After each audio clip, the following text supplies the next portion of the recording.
Welcome to Unleash the Awesome with Dave Gambrill. All of us have unique skills, talents, and abilities that aren't being used to their full potential. Our mission is to share the people, tools, apps, and other resources that will help you unleash your awesome on the world.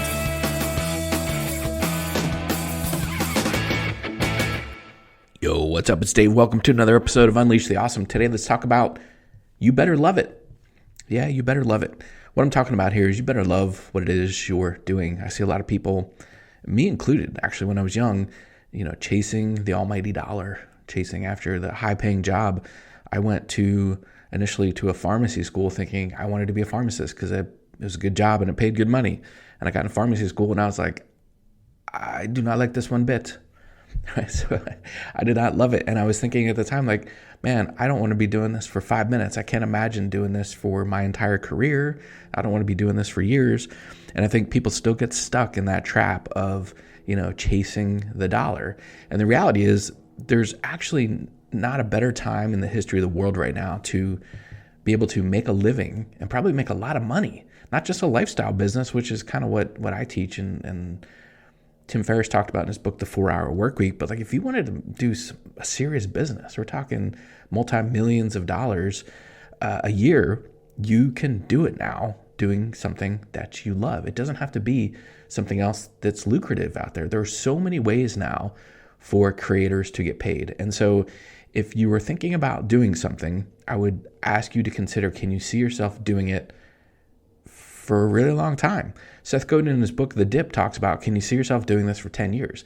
Because the reality is, as you're putting something out there, as you're creating something, as you're sharing your life's work, your passion with the world, even when you're doing that, you're going to run into setbacks, right? And one of the best definitions of entrepreneurialism, try that again, entrepreneurialism that I've seen is going from setback to setback with enthusiasm, right?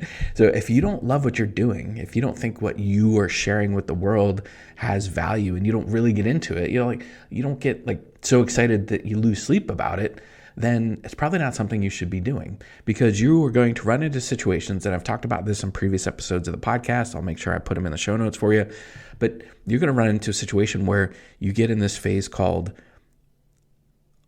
conscious incompetence, meaning you're going to be doing something and then you're going to get to a point where you're trying to do the next step, and then you realize conscious incompetence. You realize that you don't know what you're doing and now you need to figure it out. So for a lot of content creators, maybe you want to figure out how to share your passion with the world through the written word, right? And the old school way of blogging, yeah, you could blog and maybe sell ads or get it sponsored or hope that you have enough links in there and affiliate payments and things like that could help you pay for or make a living with a blog, right? And that's one way to do it. And you can certainly still do it. You can get a search engine optimizer. There's lots of ways to do it. I know lots of people that are doing it right now. But there's even easier ways now through something called Substack, where you can write information in a very specific niche. It doesn't have to, I know when I talk about writing, a lot of people think about fiction, but you could be helping people solve a very specific problem using the written word, or kind of like a blog post or a newsletter. And what Substack allows you to do is have a paid newsletter, essentially, or a paid blog and newsletter. And they take a very small piece of the transaction fee, and you can either have it be free, or you can have some different subscription options to your newsletter or to your blog. And one of the examples I'll give you is there's this person, Brittany Joiner, who she writes a blog or a Substack newsletter on Trello, one of the tools that you've heard me use a lot. I talk about a lot on this podcast, and I use it really well, but I guarantee I'm not using it to its fullest potential. And she has a thing on Substack about how to basically become a Trello super user. And so I subscribe to what she's doing, and she has different subscription options. One of them, the highest one, is you even get an hour consultation call with her. And she must really love Trello. You could tell she's really into it because the stuff she shares and the use cases she shares are so creative. I can't imagine you'd think about some of these things if you didn't love it. And it comes through in her writing, obviously. And so she shares ideas about how to use Trello more efficiently and effectively. And I'm like, you know what?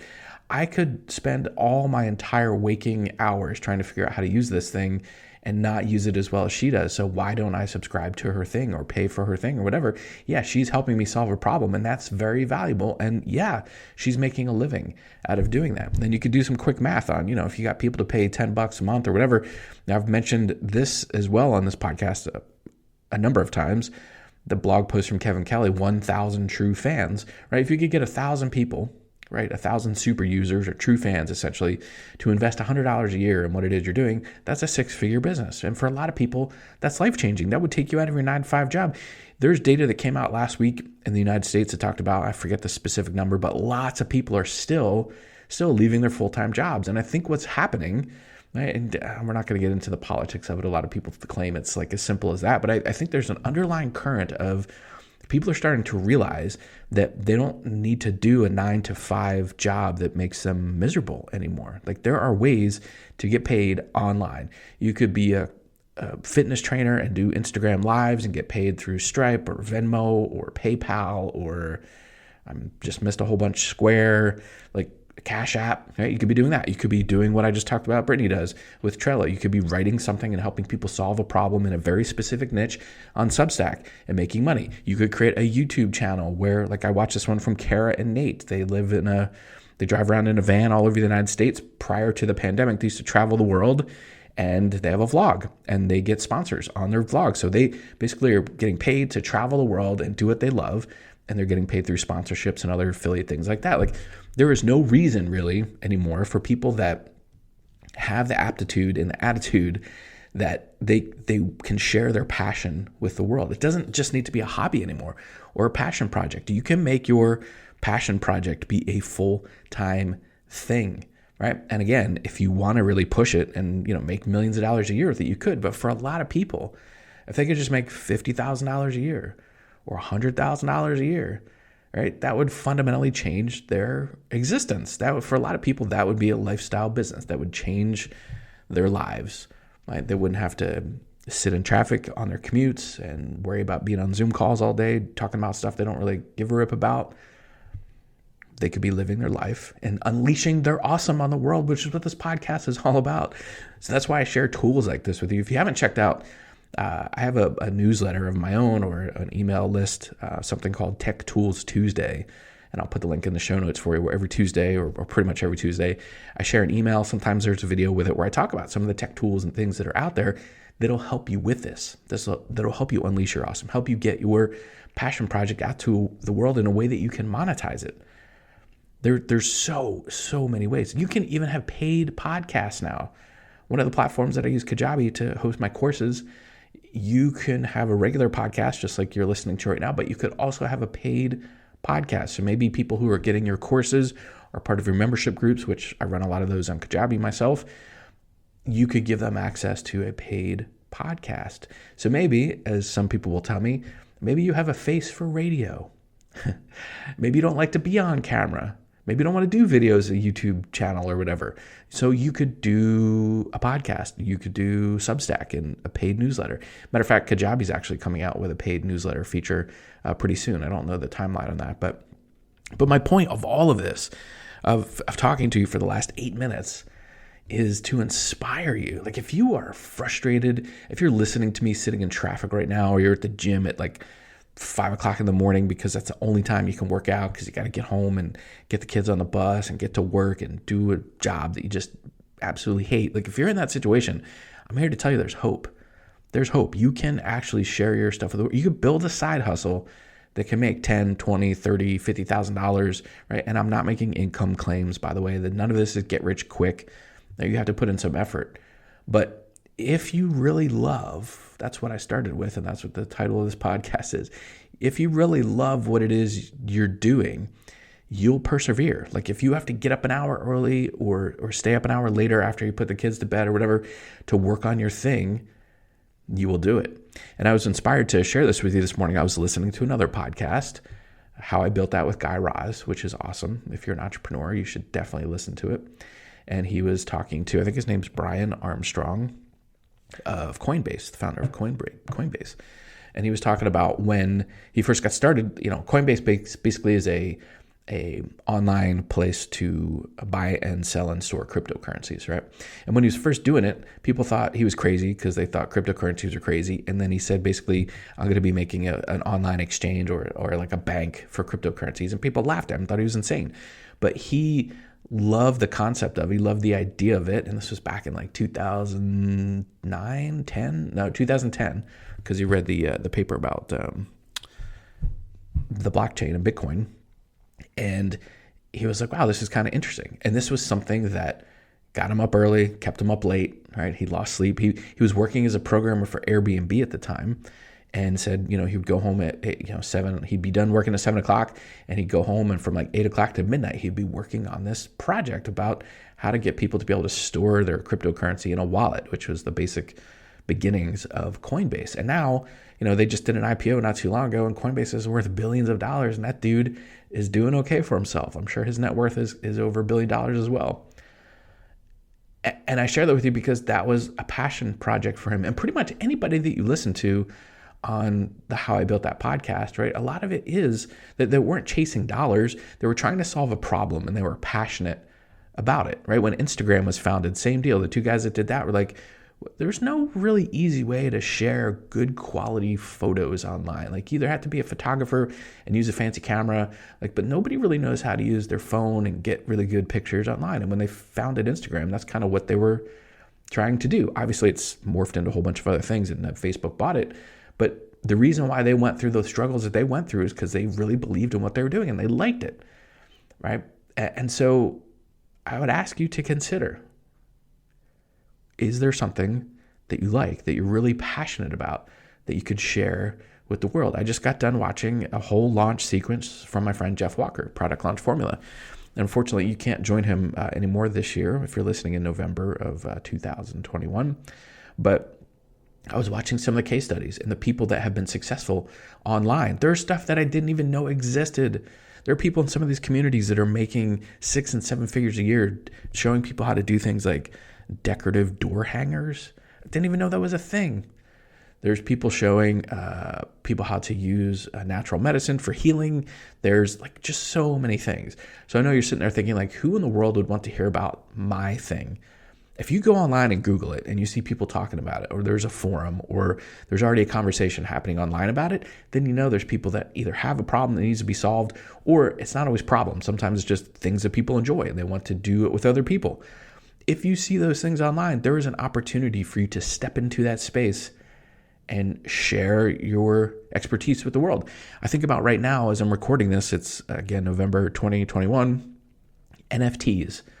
Right? Non-fungible tokens on the blockchain. I'm not going to get into what they are. You can listen to some other podcasts. I'll actually share an episode of the Tim Ferriss podcast I was just listening to, where they were talking about Web 3.0, which is essentially the people are thinking that NFTs and the blockchain and some of those things are going to be the next phase of how things happen, because it's decentralized. And I know for some of you, this sounds like a bunch of a foreign language, but there's enough really smart people spending a lot of their free time or their time and nights and weekends working on NFT type projects, which is not just silly pictures of gorillas and apes online or pictures of LeBron James that you can right click and save as. I know some people just don't get this. But as you think about cryptocurrencies and NFTs and the blockchain, and there's so many different opportunities that are going to happen on the blockchain. There are going to be millions of opportunities. There are lots of them right now for someone to step into that space. And if you're interested in it and you like it, matter of fact, my friend Alex Elliot does this. She has a Facebook group. I'll put the link in the comments where she shares with people how to understand what's currently going on in the crypto market and how to take advantage of the different stuff that's out there. And that is a passion project for her. She shares it and she does pretty well for herself. Right? There's going to be an opportunity for things like that, for people like that, where you can step into the space and say, listen, you need to start to learn how to use the blockchain, or what the blockchain is all about, or how to consider using the blockchain, and how does it make sense for you and your business. Even if you have a regular e-commerce business or a brick and mortar business, are there things that you could be doing with the blockchain, with NFTs? Are there combinations of things you could be doing? There's so many opportunities right now. So if that's something you're interested in and you know something about, you are light years ahead of almost everybody else because you are an early mover in that space. It's still super early in the crypto world and even earlier in the NFTs world. And so if that's something you're interested in, you could create courses and podcasts and Substack newsletters and emails and like all this stuff. And you could make some of it free, which is what my friend Alex does with her Facebook group. But she also has a paid version of it as well. So you get into the free group, you're like, wow, this is really great. I want to take the next step because this is stuff that I'm interested in. How can I learn how to leverage this or make money with it or whatever? She also has a paid option. She's getting paid to do something she really loves. You could tell she's passionate about it, even if you didn't know her at all. I happen to know her, and I know she's passionate about it, and she's making a really good living. As a matter of fact, she's left the United States and is living in Spain and loving it. And I see some of the pictures she shares, like, oh, here's what I'm doing today, and look at the views that I have. It's amazing, right? She is doing something that she really loves and sharing it with the world and getting paid to do it. So I'm here to encourage you. You can do it. There's plenty of opportunities out there. I know it's hard to overcome your programming. If you're like me and you went to school in the United States of America, the educational system was set up and still primarily works as a system to create compliant employees. Right? I'm not trashing teachers or even the education system. I'm just saying that it was built during the Industrial Revolution to create people that would be compliant employees in a warehouse. And it has evolved. Our public school here is amazing. I love it. My kids, I actually went to the same school that my kids are going to and have graduated from here locally. They do a lot of great things. They actually are teaching some things on entrepreneurship and other cool stuff. They have a TV studio and whatever. But I know primarily the school system is still set up in the United States to create good employees.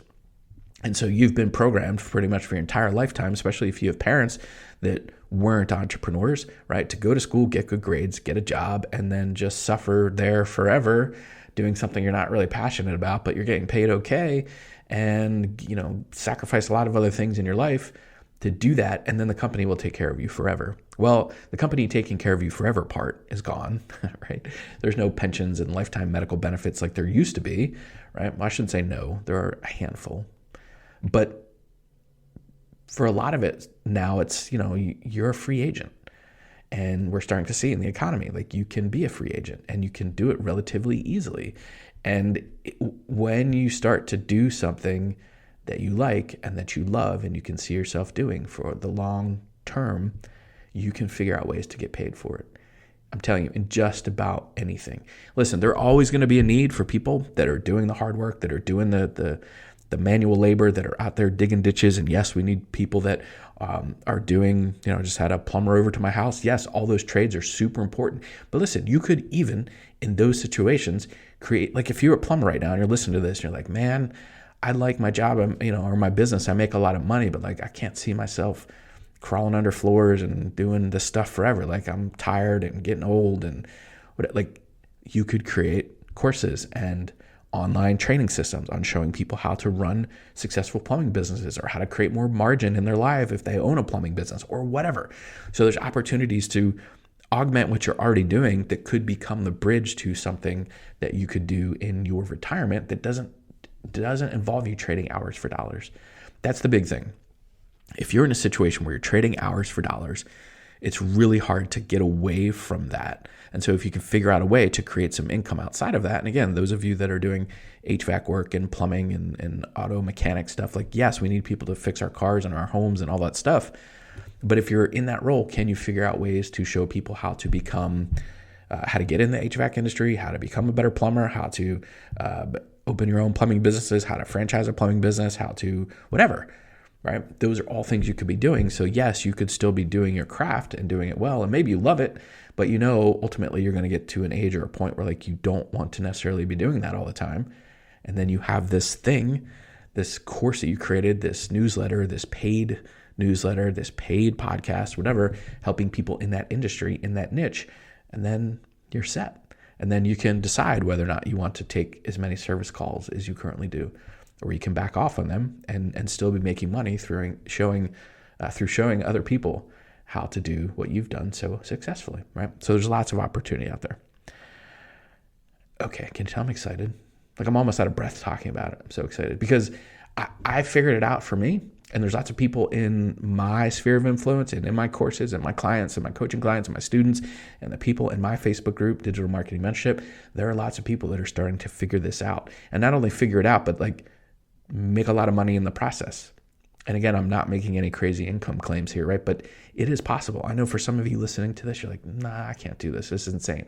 I'm telling you, there are people that are not super tech savvy that are making a lot of money doing this. There are people that are older. I'm talking 67 years old. You would say like, oh, they're not very tech savvy. What are they doing? No, there's a woman in my group who really makes a lot of money showing people how to stay fit and eat a healthier diet and things like that. And this person doesn't even have a great internet connection at home. They do most of their stuff on Facebook Live on their phone through a 5G connection, right? So not even high-speed Wi-Fi. And she's doing really well, and she loves what she's doing, and you can tell she loves what she's doing. So a lot of you, I can hear it right now, talking back to me through your headset right now. But Dave, I don't know how to do this, or I'm not tech savvy or whatever. Listen, I can share case study after case study after case study of people in so many different industries that you wouldn't even believe, people that weren't even tech savvy. Like if you have the ability to be listening to a podcast right now and you have the technology available to listen to this podcast right now, then you have both the ability and the technology available to create some kind of monetized content online that could set you free forever, but only if you love what you're doing. Because yes, there's going to be speed bumps on the road to progress, but you won't overcome them if you don't love it. And then if you do something that you really love, then it will help you unleash your awesome on the world. See ya. Thanks for listening to Unleash the Awesome. Please be sure to subscribe, rate, and review wherever you listen to your podcasts. And please share us on your favorite social media platforms using #UnleashAwesome.